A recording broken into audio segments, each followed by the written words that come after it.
Mbingu zinakaribia kupasuka pasuka kwa ajili ya maneno haya.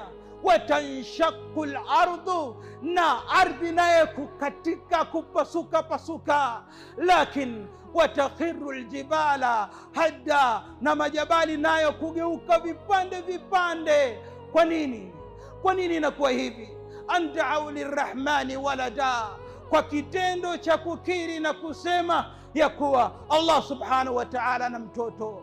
Maana wengine wanasema hawa wasiokuwa Waislamu time nyingine wanakuja mpaka misikitini. Kwa hiyo unataka kutuambia na wewe unataka kwenda kanisani? Kwa hiyo na wewe unataka kutuambia unataka kwenda kwenye sinagogi? Na wewe unataka kutuambia unataka kwenda kushiriki na ibada ya kishirikina? La wallah, wao wana dini yao na sisi tuna dini yetu. Itakuwa ni ajabu kwa Waislamu wanayasikia haya na bado wanayapenda, wanayasikia haya na bado wanawanunulia watu zao nguo za eti za sikukuu, wanayasikia haya na bado wanatia pamba, tia pamba, tia pamba. Almaut qarib, mauti ya karibu. Walmauti yati baghtata, mauti yanakuja ghafla. Wallahi, nini utakwenda kumjibu Allah subhanahu wa ta'ala?